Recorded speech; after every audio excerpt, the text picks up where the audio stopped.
Hello friends, welcome to Root Care Raju channel. Friends, today we are going to learn about Standard 7 Subject English, Unit 4, page number 108, and our today's topic is From the Selfie Giant. Friends, this is the last chapter of my English book 7, and in previous video we learnt about warming up activity of this chapter, and today we are going to learn every paragraph. So let's start. From the selfish giant. Giant म्हणजे एक महाकाय शरीराचा व्यक्ती, स्वार्थी महाकाय व्यक्तीकडून असा याचा अर्थ होईल. Let start. Every afternoon as they were coming from school the children used to go and play in the giant's garden. दररोज दुपारी लहान मुले शाळेतून यायची आणि महाकाय व्यक्तीच्या बागेमध्ये जायची आणि खेळायची. It was a large lovely garden with soft green grass. ते लुसलुशीत गवताचे एक फार मोठे सुंदर गार्डन होते. Here and there over the grass stood beautiful flowers like stars. सगळीकडे गवतावर सुंदर फुले चांदण्यांसारखी उभा राहिलेली होती. And there were 12 peach trees that in the springtime broke out into delicate blossoms of pink and pearl. आणि तिथे 12 पीच फळांच्या झाडांवरती वसंत ऋतूच्या आगमनाची चाहूल म्हणून नाजूक फुलांचा फुलोरा गुलाबी आणि मोती रंगामध्ये फुटलेला होता. And in the autumn bore rich fruit. आणि त्या झाडांना शरद ऋतूमध्ये फळे पिकायची. The bird sat on the trees and sang so sweetly. पक्षी झाडावरती बसायचे आणि सुंदर गाणे गायचे. That the children used to stop their games in order to listen to them. त्या पक्ष्यांचं सुंदर गाणं ऐकण्यासाठी लहान मुले आपला खेळ थांबवायची. How happy we are they cried to each other. आपण किती आनंदी आहोत ती एकमेकांना ओरडून सांगू लागले. इतका आनंद त्या लहान मुलांना त्या जायंटच्या गार्डनमध्ये होत असायचा. One day the giant came back. एक दिवस तो महाकाय शरीराचा व्यक्ती परत आला. He had been to visit his friend the Cornish ogre and had stayed with him for 7 years. तो त्याचा मित्र कॉर्निश ऑर्गे याला भेटण्यासाठी गेलेला होता आणि त्याच्याबरोबर 7 वर्ष तिथे राहिला होता. After the 7 years he determined to return to his own castle. 7 वर्षानंतर आपल्या राजवाड्यामध्ये परतण्याचे त्याने पक्के ठरवले होते. When he arrived he saw the children playing in the garden. जेव्हा तो येऊन पोहोचला तेव्हा त्याने पाहिले की लहान मुले बागेमध्ये खेळत होते. What are you doing here he cried in a very gruff voice. अतिशय रुक्ष आणि कर्कश आवाजामध्ये तो ओरडला, तुम्ही इथे काय करत आहात. And the children ran away. आणि लहान मुले पळून गेली. My own garden is my own garden said the giant.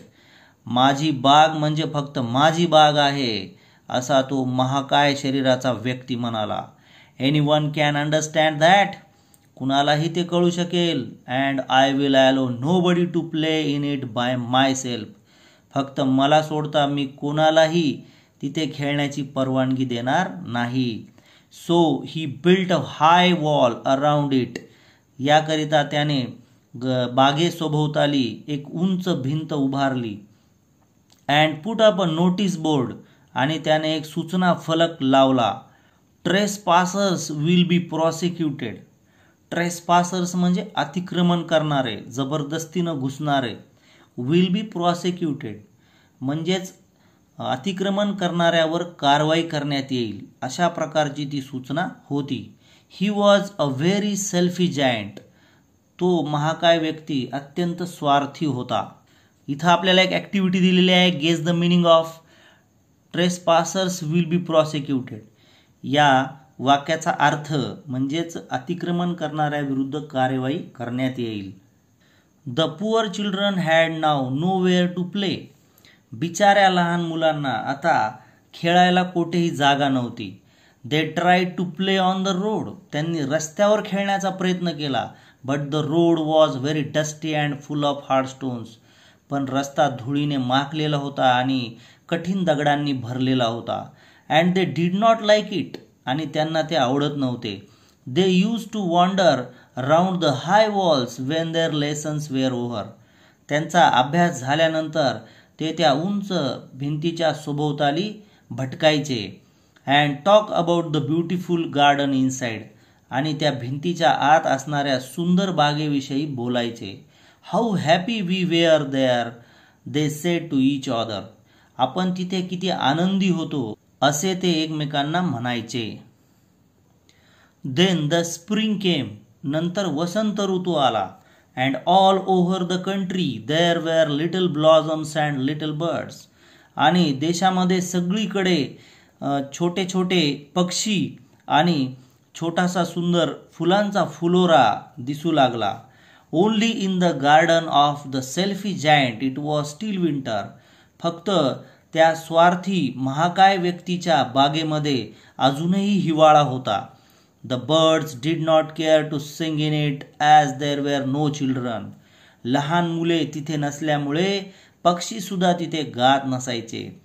And the trees forgot to blossom, आणि झाडं बहरण्याचे विसरून गेले होते. Once a beautiful flower put its head out from the grass. एकदा एका सुंदर फुलाने आपले डोके गवताच्या वर काढले. बट व्हेन इट सॉ the notice board it was so sorry for the children. पण जेव्हा त्याने तो सूचना फलक पाहिला तेव्हा त्या बिचाऱ्या लहान मुलांबद्दल त्याला फार वाईट वाटले. That it slip back into the ground again and went off to sleep. त्यामुळे ते तिथेच मातीमध्ये मिसळून गेले आणि झोपी गेले. The only people who were pleased were the snow and the Frost.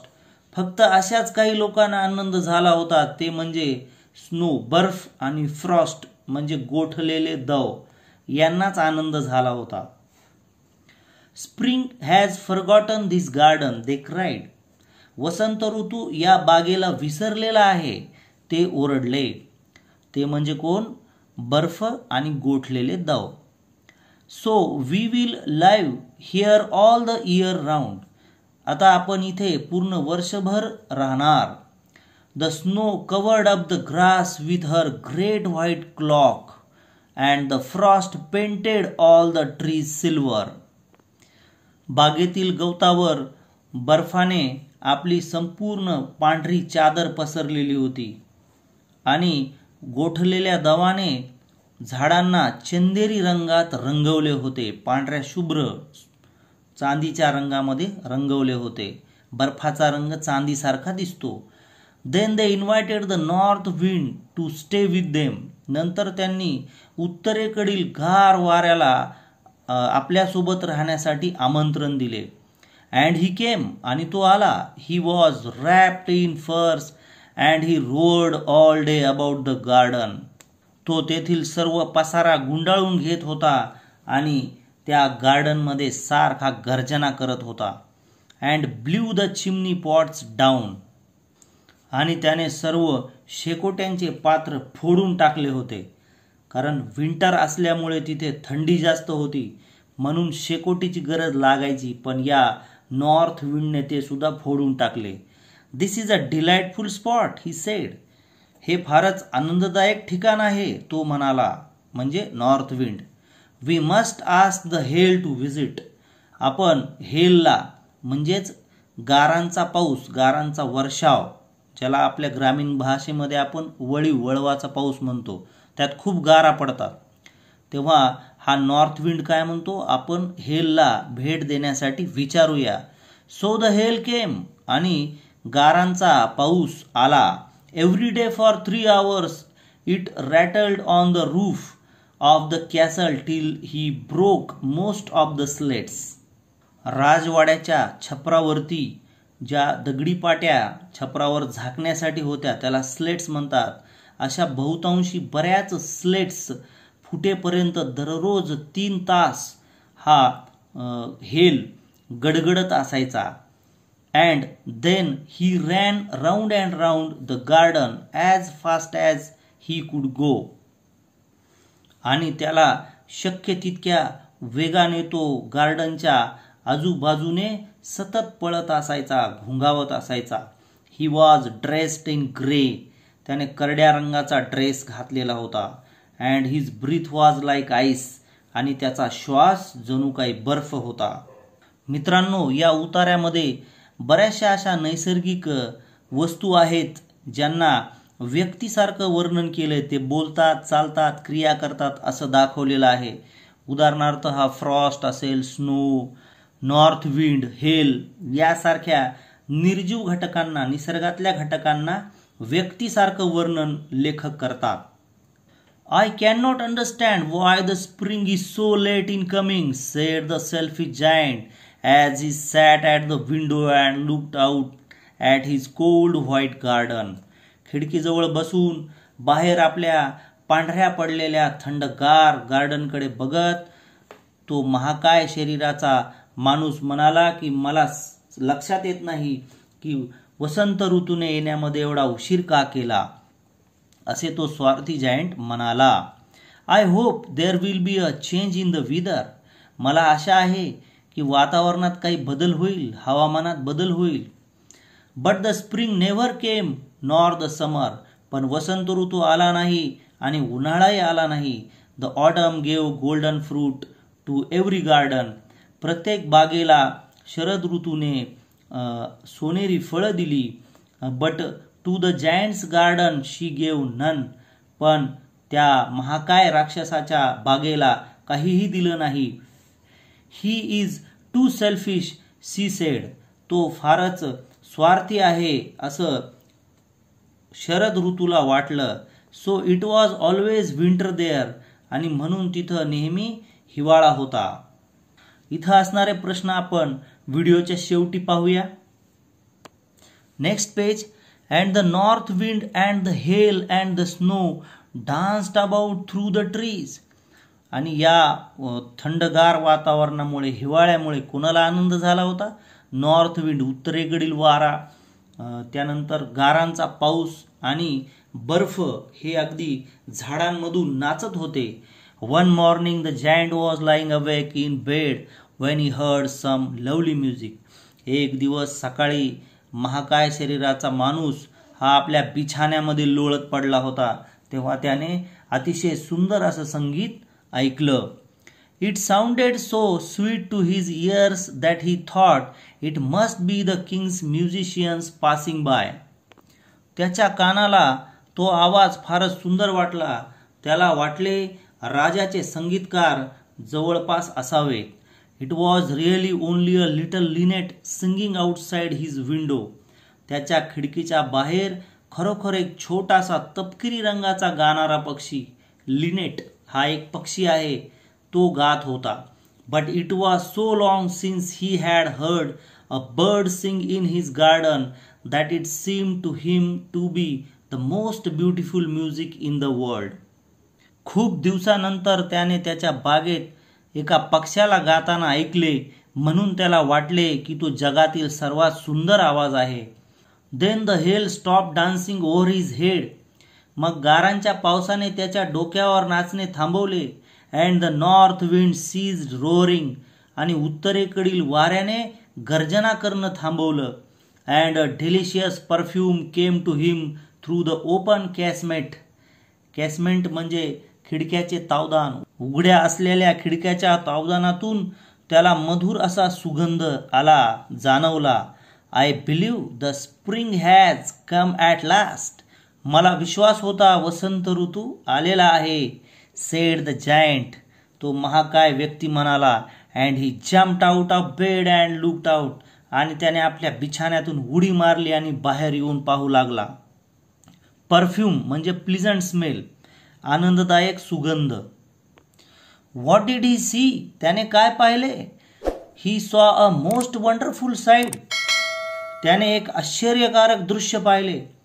Through a little hole in the wall the children had crept in. भिंतीतील एका छोट्या भगदाडातून लहान मुले हे नकळत मध्ये आले होते. And they were sitting in the branches of the trees. आणि ते झाडांच्या फांद्यांमध्ये येऊन बसले होते. In every tree that he could see there was a little child. प्रत्येक झाडामध्ये त्याला एक लहान मूल दिसू लागलं. And the trees were so glad to have the children back again. लहान मुलांना परत आलेले पाहून झाडांना फार आनंद झाला होता. That they had covered themselves with blossom. झाडांवरती आता पुन्हा फुलोरा मोहर फुलला होता. And were waving their arms gently above the children's heads. आणि लहान मुलांच्या डोक्यावरून त्यांचे बाहू त्यांचे हात मायेने फिरू लागले. The birds were flying about and twittering with delight. पक्षी आनंदाने उडू लागले आणि आनंदाने चिवचिव करू लागले. And the flowers were looking up through the green grass. हिरव्या हिरव्या गवतातून फुले वरती दिसू लागली. अँड लाफिंग हसू लागली. It was a lovely scene. ते एक सुंदर दृश्य होते. Only in one corner it was still winter. अजूनही एका कोपऱ्यामध्ये हिवाळा होता. It was the farthest corner of the garden. त्या बागेचा तो सर्वात दूरचा कोपरा होता. And in it was standing a little boy. त्या कोपऱ्यामध्ये एक छोटा मुलगा उभा होता. He was so small that he could not reach up to the branches of the tree. तो इतका छोटा होता की झाडाच्या फांद्यांपर्यंत तो पोचू शकत नव्हता. And he was wandering all around it crying bitterly. आणि तो त्या झाडाच्या भोवती भटकत होता आणि फारच आवेगाने रडत होता. The poor tree was steel covered with Frost and snow and the north wind was blowing and roaring about it. ते बिचारे झाड अजूनही गोठलेल्या दवाने आणि बर्फाने आच्छादलेले होते आणि उत्तरेकडील गार वारा तेथून घोंगावत होता, गर्जना करत होता. Climb up little boy said the tree. वर चढ छोट्या बाळा असं झाड म्हणालं. And it bent its branches down as low as it कुड.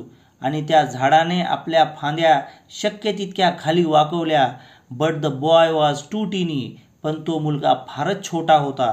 And the giant's heart melted as he looked out. आणि हे सर्व पाहताच महाकाय शरीराच्या व्यक्तीचे मन द्रवले, वितळले. How selfish I have been he said. किती स्वार्थीपणाने मी वागत आहे असे तो म्हणाला. Now I know why the spring would not come here. आता मला कळालं की वसंत ऋतू इथे काय येत नाही.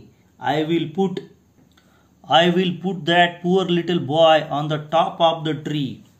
मी त्या छोट्या मुलाला झाडाच्या शेंड्यावर बसवणार. And then I will knock down the wall. त्यानंतर मी उंच भिंत पाडून टाकणार. And my garden shall be the children's playground forever. आणि माझी बाग लहान मुलांसाठी खेळण्याचे मैदान नेहमीसाठी होईल. He was really very sorry for what he had done. आणि तो जसा वागला त्याचे त्याला फारच वाईट वाटत होते. ही was really very sorry for what he had done. त्यानं जे काही केलेलं होतं त्याबद्दल त्याला खरोखरच फार वाईट वाटत होतं. So he crept down stairs and open the front door quite softly.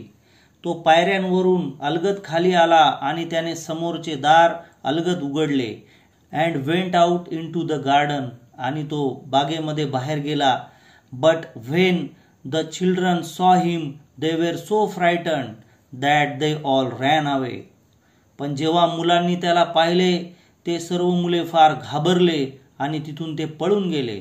And the garden became winter again. आणि ती बाग पुन्हा एकदा थंडगार पडली. Only the little boy did not run for his eyes were so full of tears. फक्त तो लहान मुलगा तिथून पळाला नाही कारण त्याचे डोळे अश्रूंनी भरलेले होते. That he did not see the giant coming. त्याला त्याच्याकडे येत असलेला महाकाय माणूस दिसला नाही. And the giant stole up behind him. आणि तो महाकाय व्यक्ती हळूच त्याच्या पाठीमागे येऊन थांबला. And took him gently in his hand. आणि त्याने त्याचे हात हळूवार पकडले. And put him up into the tree. आणि त्याला झाडावरती बसवले. And the tree broke at once into blossom. झाडाला पुन्हा मोहर आला. And the birds came and sang on it. पक्षी आले आणि गाऊ लागले. and the little boy stretched out his 2 arms and flung them around the giant's neck. त्या छोट्या मुलाने आपले दोन्ही बाहू, दोन्ही हात पसरले आणि त्या जायंटच्या गळ्याभोवती घट्ट मिठी मारली and kissed him, आणि त्याची एक पप्पी घेतली. And the other children, when they saw that the giant was not wicked anymore, came running back. आणि बाकीच्या मुलांनी जेव्हा पाहिले की महाकाय शरीराचा माणूस आता दुष्ट राहिलेला नाही, तेव्हा ते पळत माघारी आले. and with them came the spring, आणि त्यांच्या सोबत वसंत ऋतूही आला. It is your garden now, little children, said the giant. आता ही बाग तुमची आहे छोट्या मुलांनो, असे तो महाकाय व्यक्ती म्हणाला. and he took a great axe, त्यानं मोठी कुऱ्हाड घेतली. and knocked down the wall, आणि ती मोठी भिंत पाडली. And when the people were going to market at 12 o'clock, they found the giant playing with the children in the most beautiful garden they had ever seen. लोक जेव्हा दुपारी 12 वाजता बाजारात जाऊ लागले, तेव्हा त्यांच्या लक्षात आले की त्यांनी यापूर्वी पाहिलेल्या बागेपेक्षा अतिशय सुंदर अशा बागेत तो धिपाड देहाचा व्यक्ती लहान मुलांबरोबर खेळत होता. From the selfish giant by Oscar Wilde. अशा प्रकारे ही कथा या ठिकाणी संपते आणि कथेचा शेवट गोड होतो. Now look at the questions. Guess the meaning of trespassers will be prosecuted. आपल्याला या वाक्याचा अर्थ सांगायचा आहे. Action will be taken against the trespassers. घुसखोरी करणाऱ्यांविरुद्ध कार्यवाही केली जाईल. Think and answer. The author describes the seasons and natural elements as though they were persons. लेखकाने ऋतू आणि नैसर्गिक घटकांचे वर्णन व्यक्तीप्रमाणे केले आहे. This is known as personification. याला इंग्रजी व्याकरणात पर्सोनिफिकेशन म्हणतात, म्हणजे व्यक्तित्वाचा आरोप नैसर्गिक घटकांवर करणे. Name the elements which are personified here and tell whether each is shown as a good or bad person. इथे माणसासारखे वर्णन केलेले घटक जे आहेत त्यांचे नावे आपल्याला लिहायचे आहेत आणि प्रत्येक घटक हा चांगला व्यक्ती आहे किंवा वाईट व्यक्ती आहे त्याचं वर्गीकरण देखील करायचं आहे. Look at here. The author describes the seasons and natural elements are divided into 2 parts. म्हणजे लेखकाने ऋतू आणि नैसर्गिक घटकांचे जे वर्णन केले आहे व्यक्तीनुसार त्याचे आपण 2 भाग केलेले आहेत. गुड पर्सन म्हणजे चांगल्या व्यक्तीसारखे वागलेले नैसर्गिक घटक कोणते. Spring, autumn, trees, beautiful flowers हे चांगल्या व्यक्तीसारखे वागलेले या पाठात दिसतात. बॅड पर्सन वाईट व्यक्तीसारखे वागलेले घटक पहा. Winter, snow, Frost, north wind and Hale. Now next question. Discuss. What do you prefer, summer or winter? Why? तुमची पसंती उन्हाळा आहे की हिवाळा आणि त्याचे कारण पण सांगायचे आहे. पहा, माझ्या मते आय प्रेफर विंटर सीझन, म्हणजे माझी पसंती हिवाळा ऋतू आहे. In winter nature is full of beauty. हिवाळ्यामध्ये निसर्ग हा सौंदर्याने भरलेला असतो. The trees bear sour sweet fruits. झाडांवर आंबट गोड चवीची फळं येतात. The weather becomes pleasant. वातावरण अतिशय आनंददायक बनते. There are no health problems. आरोग्यविषयीच्या समस्या नसतात. म्हणून मला हिवाळा या ऋतूची पसंती वाटते. Next question. What do the characters in the story prefer. या कथेतील जे पात्र आहेत त्यांची पसंती काय आहे. पहा, the characters in the story prefer summer season. या कथेतील पात्रांची पसंती उन्हाळा ऋतू आहे. पुढे पहा. What could be the reason behind their choice. उन्हाळा ऋतू त्यांच्या आवडीचा असणे या पाठीमागे काय कारण आहे. पहा. In early summer new leaves sprout on the trees. झाडावर उन्हाळ्याच्या सुरुवातीला नवीन पालवी फुटते. Colourful flowers Bloom. रंगीबिरंगी फुले येतात, उमलतात. And juicy fruits come. रसाळ गोड फळे येतात. Reduces the discomfort of cold, हिवाळ्याचा त्रास किंवा थंडीचा त्रास कमी होतो. A pleasant atmosphere is created everywhere, सगळीकडे आल्हाददायक आनंददायक वातावरण तयार होते. And now the last question is here, things to do, find and read the rest of the story. ही कथा मिळवा आणि उर्वरित कथा वाचन करा. मित्रांनो, अशा प्रकारे आपण फ्रॉम द सेल्फिश जायंट हा पाठ पूर्णपणे अभ्यासलेला आहे. यामधील आपण सर्व ऍक्टिव्हिटीज पूर्ण केलेल्या आहेत. ही गोष्ट तुम्हाला आवडलेली असेल तर हा व्हिडिओ पुन्हा पुन्हा पहा, समजून घ्या, तुमच्या कमेंट्स मला कळवा. व्हिडिओ आवडला असेल तर व्हिडिओला लाईक आणि सबस्क्राईब करा. रूट केअर राजू चॅनलवरील सर्व अभ्यासपूर्ण व्हिडिओ पहा. चला पुन्हा एकदा भेटूया नवीन शैक्षणिक व्हिडिओसह. तोपर्यंत नमस्कार.